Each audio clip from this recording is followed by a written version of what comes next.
Good morning. It is such a pleasure to see you all here this morning for this incredible talk. I am so honored that Director Klaus Biesenbach was willing to come to Albuquerque to talk about his museum. My name is Andrew Connors. I'm the director here at the Albuquerque Museum. And on behalf of Elizabeth Becker, our curator of education who organized these lectures, I want to welcome you. I apologize that we got the word out so late, but we were just able to secure Klaus's visit to Albuquerque a couple of weeks ago. So it's a great honor that he is here and for us. In January 2022, Klaus Biesenbach was named the director of the Neue Nationalgalerie with the adjunct spaces of the Gruen Museum and the Scharf-Gerstenberg collection. Those are two adjunct collections. And currently under construction, his museum is establishing another building adjacent to the Neue Nationalgalerie, and he'll be talking about that in this lecture. And that museum is significantly larger than the original space. So it's a really impressive project and an opportunity for Berlin to bring more of the 20th century to their audiences. Previously, Klaus had served as director of the Museum of Contemporary Art in Los Angeles from 2018 to 2021. He's also the former chief curator at large at the Museum of Modern Art in New York City, and he was also the director of the Museum of Modern Art's adjunct space, PS1, also in New York. Biesenbach is also the founder of the Kunstwerk Institute for Contemporary Art in Berlin and the Berlin Biennale.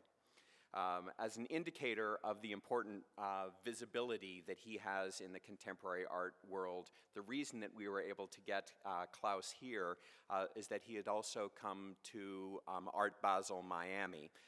And the day before yesterday, for the Bass Museum of Art, he conducted a streaming interview with Michelangelo Pistoletto. So he is very much engaged with the contemporary art world, and it is such an honor for me to be able to introduce Klaus Biesenbach from the Neue Nationalgalerie in Berlin. Thank you all for being here this morning.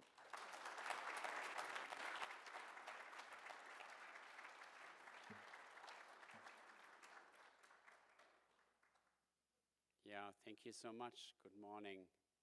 I'm really surprised you all made it here. This crispy, cold, beautiful Saturday. I arrived last night at midnight and I was screaming in pain because something I had a root canal on the plane kind of imploded or exploded or whatever. But Andrew was nice enough to help me with the local dentist. So if I doze off in my lecture, you know that finally the local anesthesia is kicking in, because it did not kick in at 7 a.m. this morning, so I was still screaming. It's beautiful to be here. I've been here in this very museum. I think it must have been like 2 or 3 years ago. You had a Henry Moore, Georgia O'Keeffe exhibition. And I've been to Albuquerque a couple of times, visiting artists in Santa Fe, visiting Site Santa Fe, visiting artists in Taos. And my last time here was like 2 years ago. I got snowed in Taos, and I had to return the car to Albuquerque Airport. I also know Albuquerque Airport really well. So I'm really honored to be here, because this is a wonderful museum and a wonderful community in one of the most beautiful spots in the world. When I brought a trustee group from MoCA, so Museum of Modern Art, Museum of Contemporary Art in Los Angeles, we had this really wonderful place where we stayed, and it was farm to table, and it was just so beautifully done, everything. And I thought, God, I might have to find this. How do I find this if you have no recollection, like a person like me? And then Andrew kind of basically put me up there. I arrived last night. I thought, God, this is exactly the most beautiful space where I've been here. A little bit to myself. This morning, going to the dentist, going from the dentist to the pharmacy, going from the pharmacy back to the hotel. I had 3 Uber rides. Uber functions really beautifully in Albuquerque. and 3 Uber drivers asked me where you're from. And from the bottom of my heart, I always say, oh, I'm from New York. and then I said, no, actually, I came from Atlanta. So it doesn't really help. But I spent my adult life, I spent 30 years in New York, so at my heart, where are you from? I'm from New York. So I hope you don't mind my New York accent, which is a clear indicator that this was true, heartfelt and true. So I was born in the 60s in Germany, and when you were born in the 60s in Germany, you were born into a strange mood. You were born into the mood that you realized your parents didn't want to talk about the past. And as a kid, you don't understand, why do they not want to talk about the past? And it could be trauma, because many people died in the family, or it could be guilt, because perhaps they died, but there was also something happening. And it took me, I would think, when you were like 4, 5, 6, 7, there was this great American series called Holocaust that also aired in Germany. And in the 70s, so that was the time when I went to school, and that is something I actually really, really appreciate. I'm not coming from a wealthy background, and I had not privileges of like traveling a lot and being confronted to a lot of history or scholars or whatever. I was confronted to the TV, and TV came mostly from the US. So our products were American products, like I'm still addicted to Diet Coke. And our musicians and our artists and our movies and our TV. And sometimes when you grew up in Germany, you say the wrong titles because, of course, they were kind of like named differently. I don't know, are the Waltons, or... And Dynasty, I think, was called Dallas or something. They had different names. But the interesting thing is, like growing up in Germany in the 70s, you grew up in a country. And I'm not on a rant losing the topic. I think it's actually very important for the topic. It's very important for the topic because I'm coming back to that. Growing up in Germany in the 70s meant that you grew up in a country that was liberated by the Allied forces, but in my case it was America. And I felt I grew up in a, so quote unquote, it's politically incorrect to say that, but I felt I was growing up in a liberated area, don't say colony, that was infused with life and hope and beauty and lots of things and influences and pop music and from Elvis Presley to Michael Jackson. So I kind of grew up far away from home. So, because my upbringing was a truly American one with American products. And still to this time in Germany, when you do an advertising, I once realized that our biggest our biggest weekly magazine, it's not Time magazine, it's called Der Spiegel. And once at MoMA, I wanted to make that point, and I brought a Spiegel from the airport in Frankfurt, and I said, now my colleagues, I want to give you one example. Let's look at the Spiegel, and every single headline and every single advertising headline was in English. So it's a country that does not embrace their own language, and it's a country that very clearly, at least in my generation, what is unique about this? Well, it's unique about it that we have an unstoppable love for the US. It's very important for this show and for the times we're in. And of course, we have a unique responsibility because you don't want what happened in the 20th century happen again. And until a few years ago, the only aspect of what we didn't want to happen again was the Holocaust. What you didn't want to happen again was the Nazis and what they did. not only to the Jewish people, they also incarcerated and killed gay people, they incarcerated and killed Sinti and Roma, they introduced euthanasia of like everybody they thought was not worth living was basically killed. So the responsibility of never again was very focused on this. And in the last couple of years now, it seems like never again has a different meaning. Because a couple of years ago, I did a Josephine Baker exhibition. And Josephine Baker, born 1906, 1907, two different theories when she was born, but she was born at the beginning of the century. And Josephine Baker witnessed race riots, and she witnessed the killings of lots of her community when she was a child. And she basically left America, and she left her home, and she then went to Europe. She was barely 20. She was a teenager. She was a teenager who ruled Paris, and then she was 25 when she ruled Berlin. So around in the 20s, Josephine Baker, as a very, very young person, is this famous picture where she's with a little ostrich carriage in Berlin. Nobody had seen an ostrich before. Nobody had seen somebody as glamorous and beautiful as Josephine Baker. And she ruled Berlin. There was, from 1926, she was a star for the New Year's, rolling in the New Year's in a Berlin that was glitter and doom, in the Berlin of Christopher Isherwood, in the Berlin of Dancing on the Volcano, in the Berlin that was next to LA and London, the biggest, most spread out city there was in the world, but also the most liberal.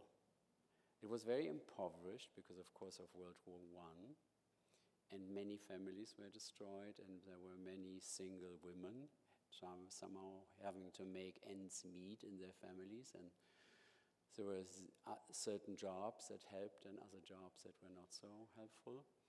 But it was the roaring 20s were a time of poverty, but they were also a time of incredible liberties. And there are stories, there's this beautiful documentary called El Dorado about the 1920s in Berlin. I think it's even on Netflix or Prime Video or whatever, so you can watch it. El Dorado, like the Golden Land. But it was a club. It was a club where girls could be girls, even if they weren't born as girls, and boys could be boys when they were not born as boys. And you could like live in any constellation, and you could be an out museum director or an out theater director and be out and about in the city and be proud of it. And Magnus Hirschfelder was a scientist thinking about, he was like an early McKinsey version, but he did a lot of education. And stop me if I get too commonplace, because most of you might know all of this. But so it was an incredibly liberal, incredibly sophisticated place. And the same theater director who was openly out, openly gay, openly doing lots of things that could have been seen subversive 10 years ago, a few years later they lost their apartment because the person under them said they denounced them. And so they were slowly sent away. And of course, you know how many Jewish people were killed in Germany. And so there was a complete crackdown, and the crackdown was in so many different aspects. And you know the famous Bonhoeffer quote, first they took the Jews, and I was a Jew, I didn't care. Then they took the gays, I was a gay, I didn't care. Is it better? Better, louder? It's out.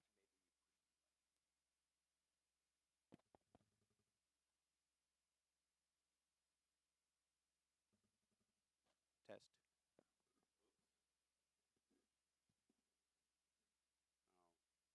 With an aching tooth, I don't know if I can shout. Oh, but something went back on. Is it back on? So I was basically talking about the famous Bonhoeffer quote, Still not?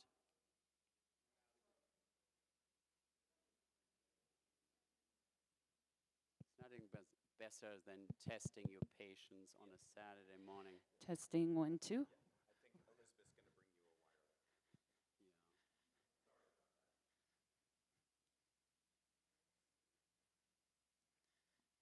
I think the little break is good for my tooth.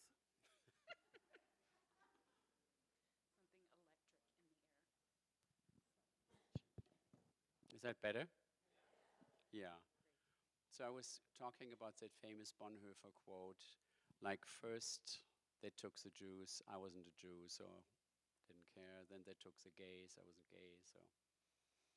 And then they took the Sinti and Roma, I wasn't Sinti and Roma. Then they took the communists. And then later there was nobody left to say anything.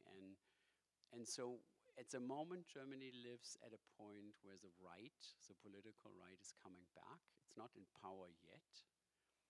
But, for example, one signal we had, we have a head of the parliament and beautiful and sparkly, and then she has this idea one morning that the rainbow flag is illegal if you put it up in your office in the parliament, and all of these things creep in. So for us in Germany, I am American, I have an American passport, I try to not speak German in Germany, and I use my American passport, my American credit cards, and my American driver's license. I just don't want to be German. And why do I not want to be German? Because I grew up in the 60s and 70s, as I said, and I couldn't bear the guilt. So whenever I could, finishing school around 20, I went to Israel, I went to Atonement. I turned 20 in Israel because I really didn't want to be German. And then I was off to the races, and I was pretending to be a medical student in New York. I never ever entered a medical school, but I had the papers, and then I became an intern in a gallery, and then the wall fell. And then the wall fell, I said, oh God, yeah, Germany, I don't like it, but that's historical. So I went, and by accident, because nobody wanted to take me as an intern, I went to so many galleries and said, I'm a medical student, can I be your intern? No, no, no. So nobody wanted me as an intern. I went to the Eastern German government and I said, can I be your intern? And they said, you've been to New York, you speak English. I said, yeah, but I actually want to be your intern in Eastern Germany. I said, you are our super intern. So, and they gave me a big building in East Berlin. I started it in age 23. It's still there, it's a federal institution. It houses the Berlin Biennial, it organizes the Berlin Biennial. And it's organizing lots of exhibitions of contemporary art, so it's still there, which is nice when you have something with 23, when you actually only want to be an intern and you're actually a medical student, that you end up starting a museum. So coming back to this I don't want to be German, I don't want to leave. So I left as soon as I could, and I started in the mid-90s. In the mid-90s on, I had an apartment in New York, so PS1, MoMA PS1, wasn't MoMA then, but it was a great institution founded by Alana Heiss.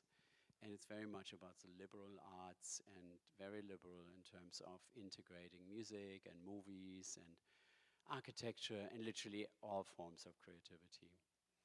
So why is that important? I think it's important that you cannot see a history of a German museum, and you cannot see a history of anything German without biographies of people. And for me, the history of the 20th century was strong enough that I changed my citizenship and I left the country. And I think we are at a point globally, and I don't even have to speak it in any clearer way, but we are in a point globally where we have to really look at these factors that make us not only cringe, but that make us cautious in a way. And so I am basically talking about the history of the museum that I'm in charge of at the moment. I was in Los Angeles and the director of MoCA, and they called me from the German government and said, we're building a Centre Pompidou, we're building a Tate. And if you come over, you're going to be the director of the Tate of Germany. In my contract, it says the building is being completed next year. So, but Germany is a very slow-moving target at the moment, and it's a little bit under a certain, how would I say that? It's a little bit under a certain cloud, and I don't know what the cloud is, but part of the cloud is its past, and part of the cloud is that the past makes it very difficult to deal with the present and to deal with the future. So you're kind of stuck. It's like a little bit like the angel of history, like Walter Benjamin says. You look at the angel of history, and the angel of history is flying backwards into the future, but the angel looks always at the past because that's the way, the direction this angel is flying.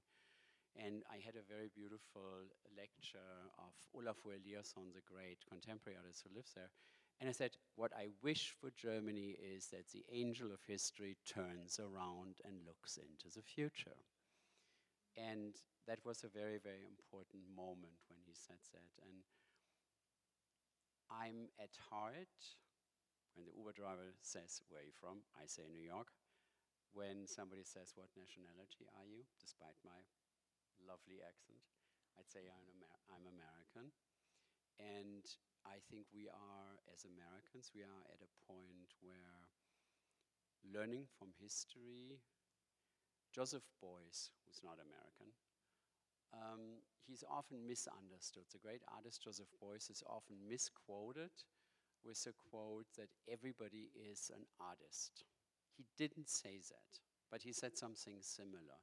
He said everybody has the creative potential and the creative responsibility to shape and form as a collective. We're shaping the future. And I think that you could shortcut this, everybody is an artist. But everybody is an artist, you do your watercolors at home. That's not what he meant. What he meant is that you have a responsibility. You have the responsibility to actively shape the future, be a part of this body of all of us, who we are. So I show you a couple of images.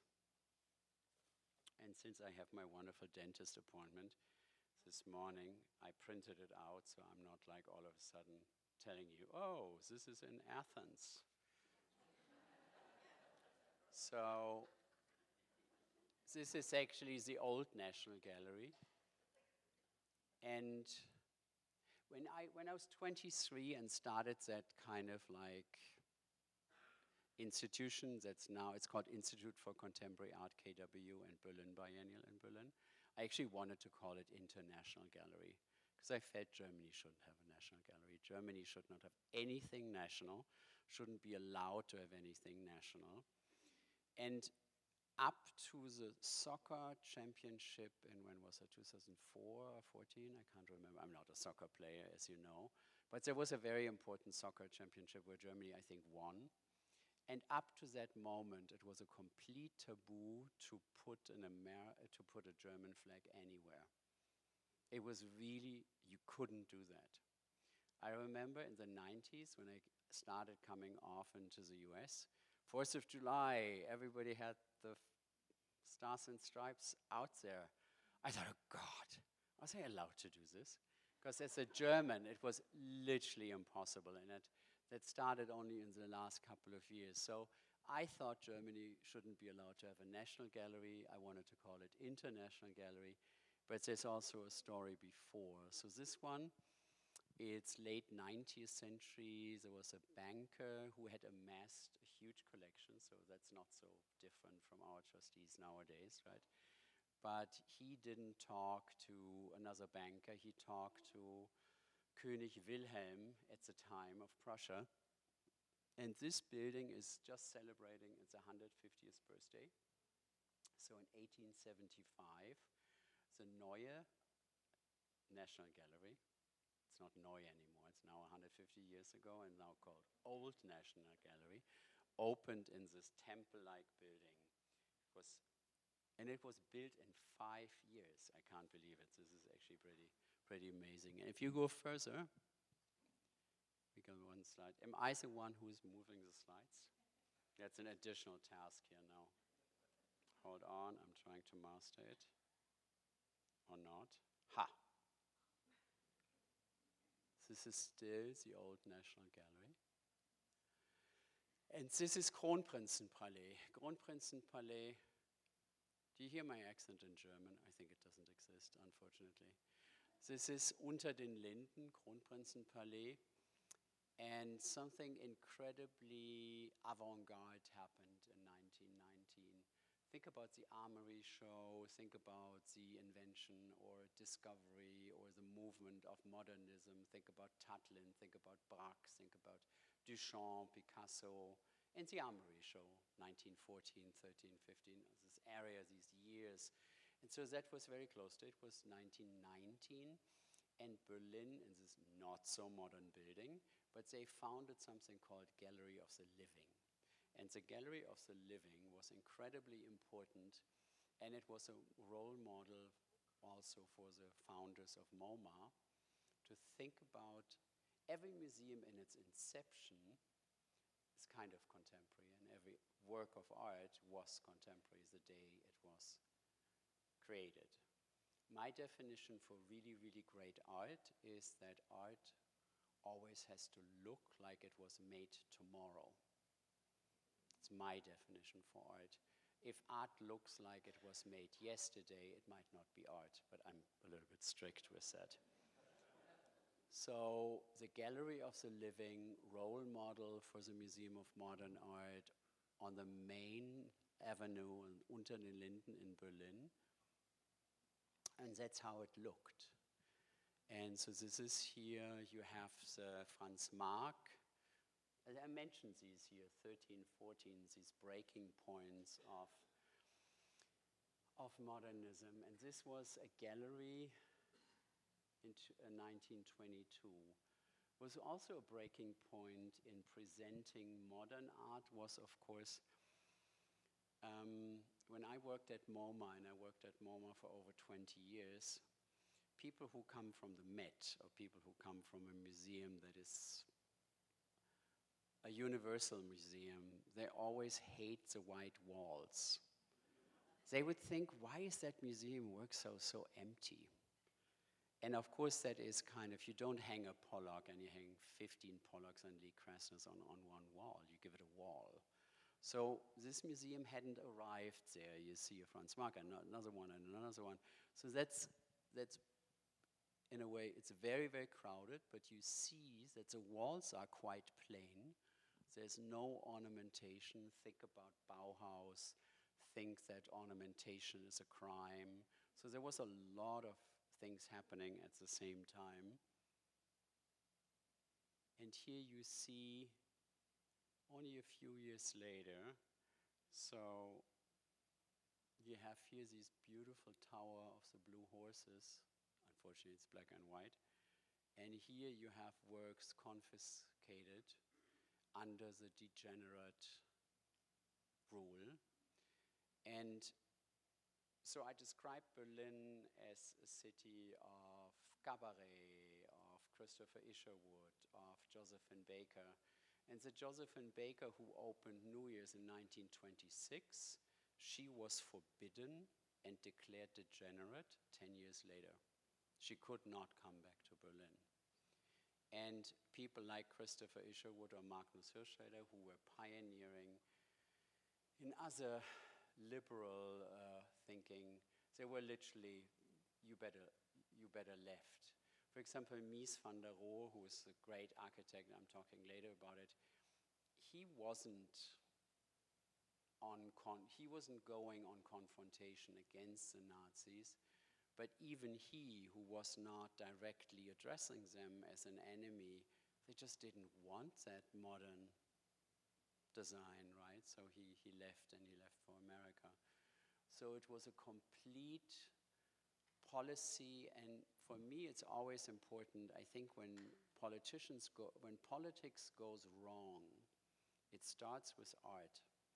Because here I'm starting in the 1920s, I'm starting in the 1930s, and when the politicians can't deal with the freedom of art and freedom of expression anymore, that's when it somehow goes wrong. So you see here this beautiful Franz Marc. Sorry for the quality of the picture. You see the beautiful Franz Marc. You see Lehmbruck, who is in that show here. And this was in the Degenerate Art exhibition. So it was an exhibition fully hung at Haus der Kunst in Munich and then toured 1937. And art was literally denounced as degenerate. And why am I saying this? Because imagine I'm now in the museum that inherited the tradition of being the National Gallery. Because if you're the National Gallery, and think about what it means for a National Gallery, when you are one step removed from the politicians, you better get rid of this really bad, subversive stuff, right? So that very bad subversive stuff was confiscated, it was amassed, it was burned, it was put in storage, it was sold, it was somehow also saved, but in the way you presented it, I think it's a very important.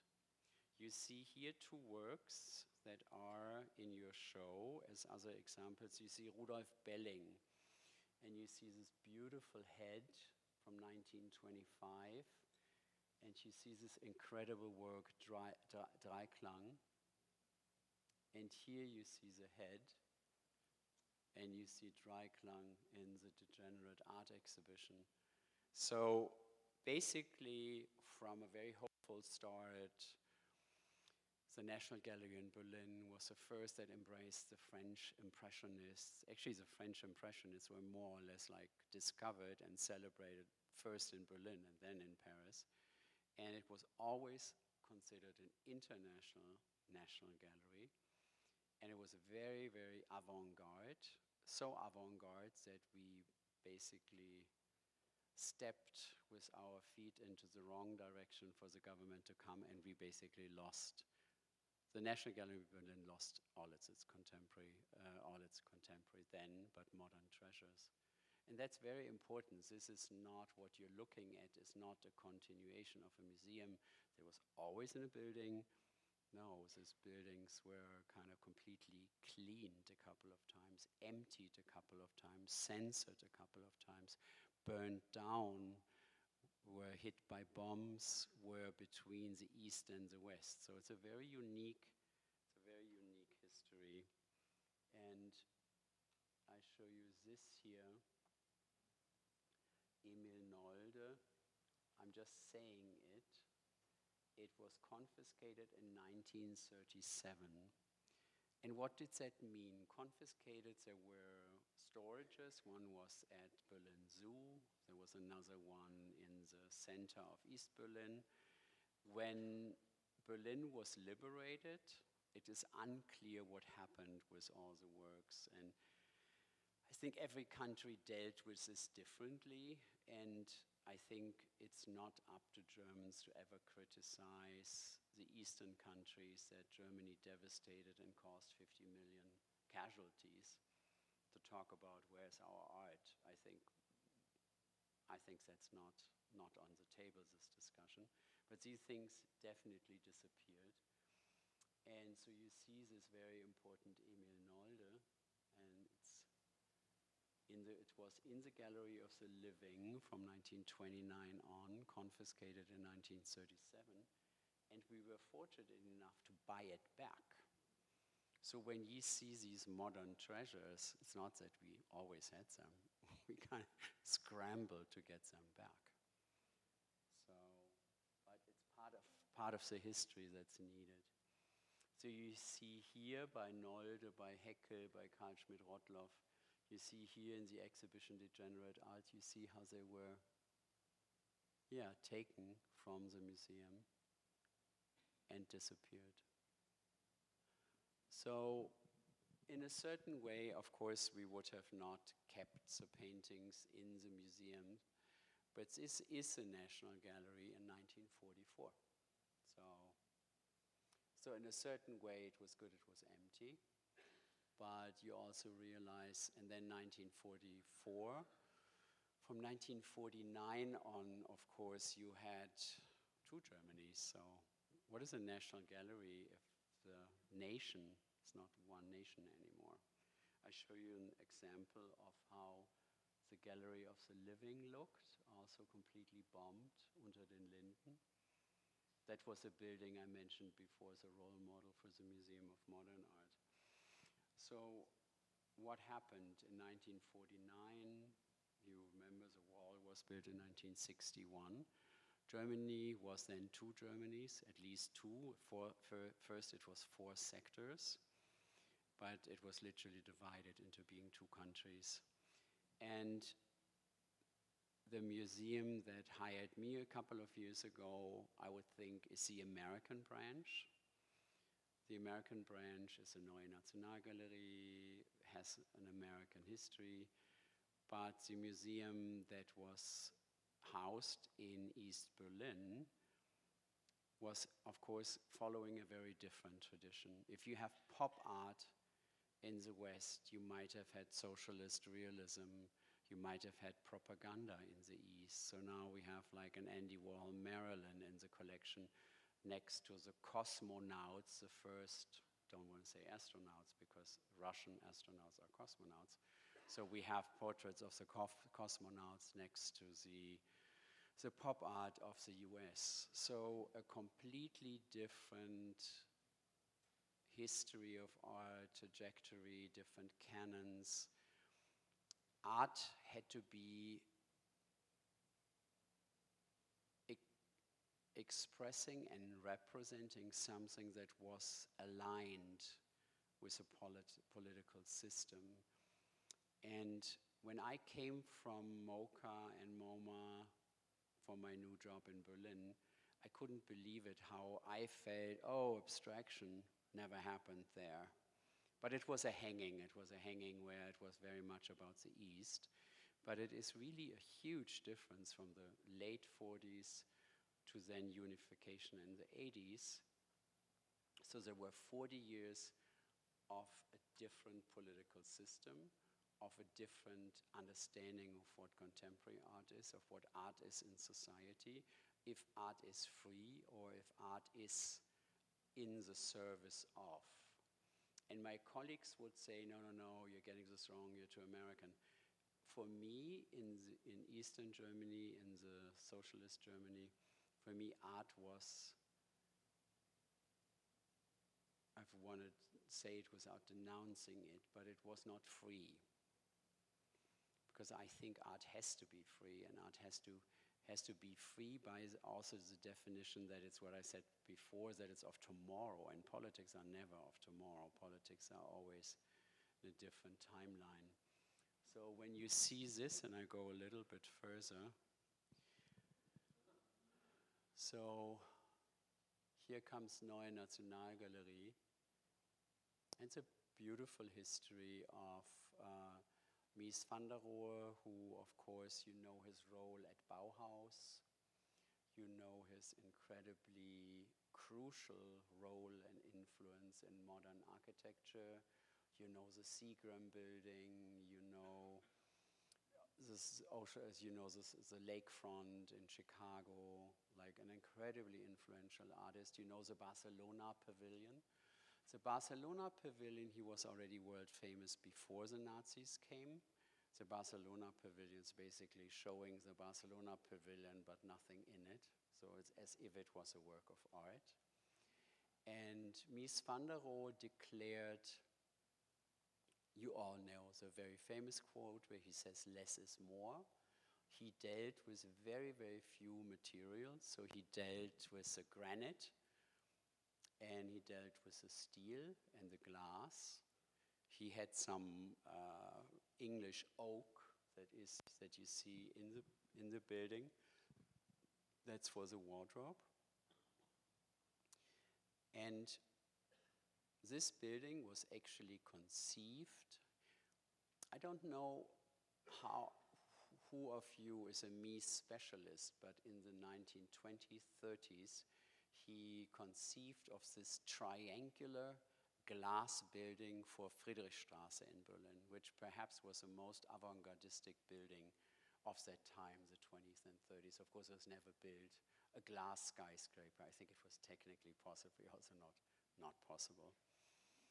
And then later in his life, when he had also successes in the US, the American sector, American support, Western German support invited him.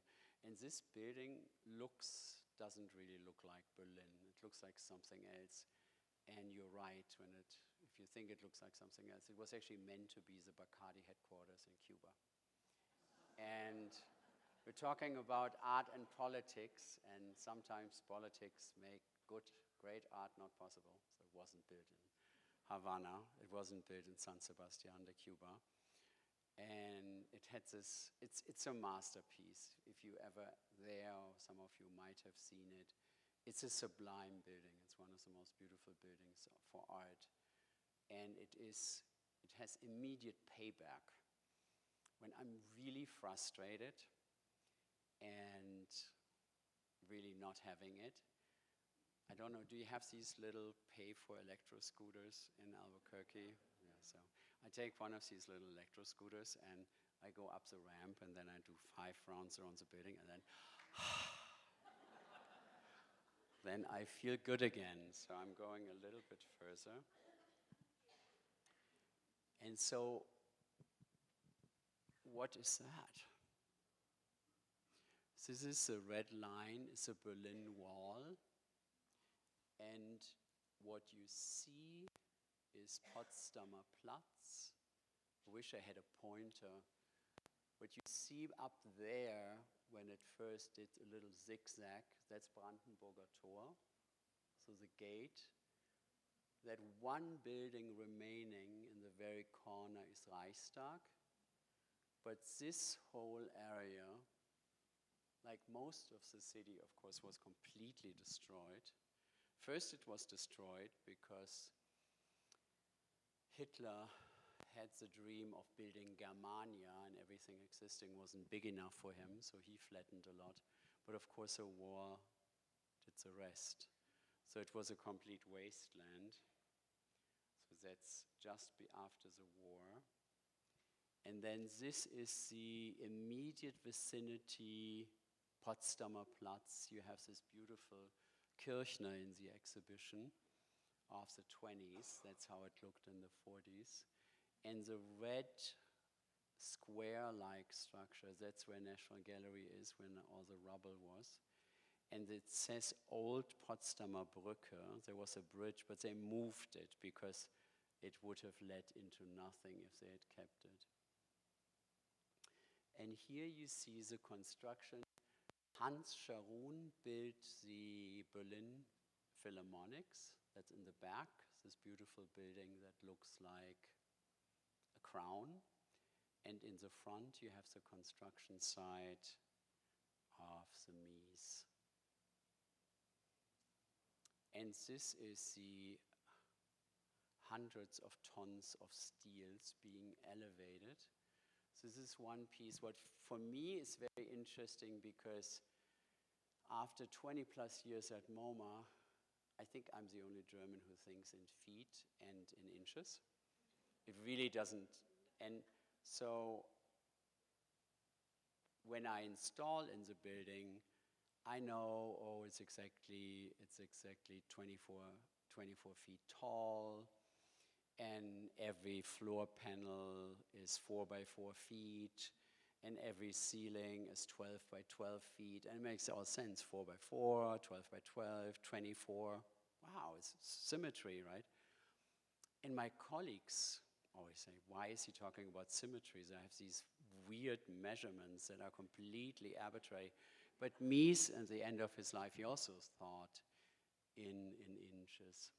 When you have this incredible cantilevered roof, he had a 1:5 scale model in his office in the US.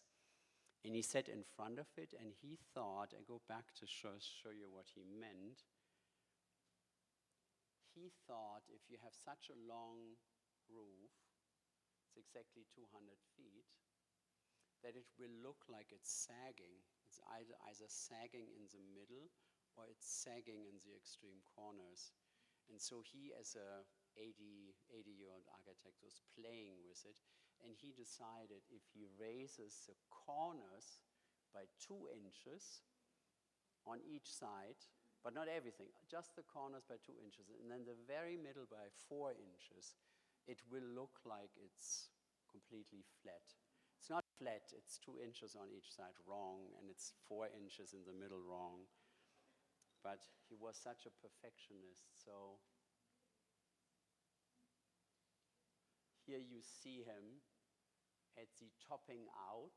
Richtfest is the German word. He basically died the year of the opening, but he was there and he saw it being built.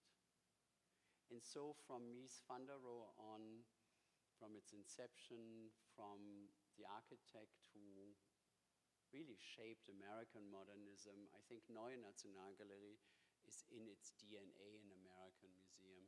The main space, the Germans called Amerikanersaal, which I don't have to translate. And it's right in the city. It's beautiful because people drive by. The whole city always drives by. I did a big performance by the Russian collective Pussy Riot. I don't know if you might have heard of them. And they created a riot. They had like 20,000 people and the whole city kind of was blocked because they kind of climbed onto the ceiling, onto the roof, and they looked great. And they had pink steaming rockets. But we're going back in history here, we're staying in history. What you actually see, this is only the entrance. The museum itself is underneath. You see, it's under this pavilion, and that's where the collection is. And the museum started with performances, festivals, with music, with jazz in the garden in the 60s. Well, if you have such a tall room, 24 feet tall, how do you present little Mondrian paintings? So we're hanging them. I think we are further than that now. This is the downstairs, like very classical galleries. And that's very classical with dromedars and lions. And that was the exhibition Circus in 1978. So you see it was always very much used as a performative space. It was very funny because I don't know, curators don't have biographies like artists, but you might know one exhibition I did. I did this exhibition of Marina Abramovic at MoMA, where she sat for 100 days and you could sit with her. And that was one of my exhibitions. So I am embracing performance and I'm embracing activation in the moment very much as a curator. And we're doing a lot of activations in this space. So here you have this, here is the Neue Nationalgalerie. You have the Berlin Phil. And what you have in the middle, where this piece of grass is, that's we are building the new museum, which is the Berlin Modern. I'm giving you a few more examples of things we had to buy. Here we bought like the Nye in the 60s. In the 60s as well, we bought the beautiful Karl Hofer that's in your exhibition, and Andrew and I were just standing in front of it, and of course, Karl Hofer from 1943, who would have guessed that we only bought that in the 60s, because of course we lost it, and this actually, the original was destroyed. Many of the works we had, if they weren't confiscated, sold off, or declared degenerates, they were just burnt down. So this is the second version that he was alive. He painted in 1943, but we bought it in 1968. Same here, the Kirchner, that is such a strong work from 1914, 15. That was not always in our ownership. We had to get it back in the 60s. And of course, we were very, very Americanized. So we have this beautiful Westermann or the Barnett Newman that was famously attacked like a week after it was bought for 2 million. Then it was broken. Or the Morris Lewis here in 91. And this is a new building. The new building is Herzog Dummeron. It's exactly in that gap that I showed you here, where the greenery is with the church between the Phil and the new and the old building. That's where this is coming. And so we have like, at the moment we show between 2 and 3% of the collection. You guys have some of the absolute highlights here. And it's kind of really when Andrew and I walked through, it's like, oh God, there's Sonia. I miss you. So you have some of the absolute highlights, but then we also have a large Picasso, Klee, Giacometti exhibition that is at the moment in Madrid at the Thyssen, and that will go to Houston, so one of your neighbor museums. So the museum is so small in what it is that we can literally only house a very small percentage. And we cannot house these large-scale works like the Kiefer, like here, for example, the Joseph Beuys, this Kapital. Yeah, and this is basically my day job at the moment is, you might recognize this little performance. I think I'm allowed to play with this. Yeah. And that's the aerial shot, and that's it. So this is National Gallery, past, present, and future. And what we are doing, so I arrived 3.5 years ago, and I arrived, and it was still Omicron, remember this last big wave, COVID wave. And I had felt, I'd lived like nearly 30 years in the US, but I had always, it's not really true, but I felt I had mostly lived in, or mostly spent time in the big cities, and very much in the coastal areas. And when I left Los Angeles, I rented a car, because I also don't own anything. Oops, better. So I'd rented a car, and I thought, oh, I'll drive my own moving truck. And so at the time I had a wild goose who traveled with me, so I wasn't alone. And she sat on the driver's co-pilot seat. But everything I had, which is basically a bunch of the same shirts, and no art and nothing, was in the back of the car. It felt like this is, what is this movie called? Nomadland? I love that movie. Perhaps it was inspired by that movie. And so I drove zigzag from LA, but really zigzag. And I wanted to visit Sally Mann, the artist, and I wanted to visit the Rodin Crater, and I wanted to be in Sedona, and I wanted to be at the Roscoe Chapel, and so it took me forever. So I literally drove like 6 weeks, what other people do in 1 week. It took me 6 weeks. And so I arrived in Berlin, and Berlin, from one moment to the other moment, changed, of course, with the Ukraine war. So I arrived in January, and on February 24th, the Ukraine war starts. And in Europe, that actually means that everything east of you all of a sudden disappeared. So you cannot go to Russia anymore, you cannot work with Russia anymore. We had a big exhibition planned with the Tretyakov Gallery, so it's kind of basically all you cut. It feels a little bit like there's a wall again. And that's a big change for Europe. It's also not easy for the European Union to have all of a sudden like an aggressive neighbor. And so Europe is a little bit stuck by losing its allies at the moment, right? Because it was peaceful, you thought, for a long time. So let's be grateful that there was peace for such a long time. So when I was still at MoMA, like 10 years ago, we always wanted to do a show like art and politics in Germany in the 19 teens and 20s and 30s, because we felt never again, we felt, but this was 10 years ago. And then at MoMA, we never did the show, and then I was a little bit like, not bored, but when you start a new job, you revisit ideas you had before. And I think the idea of this exhibition, Art and Politics in Germany in that time, is a little bit something, is an exhibition that we had to do, I had to do. And so it's not autobiographical because I wasn't around.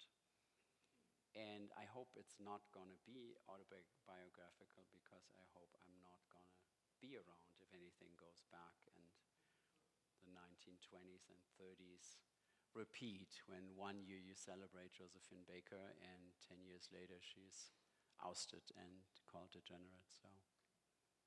So there was a little bit, perhaps a too personal introduction into an exhibition that I think Andrew, the museum here, and his whole team so elegantly installed. It's really, really a joy to see it here.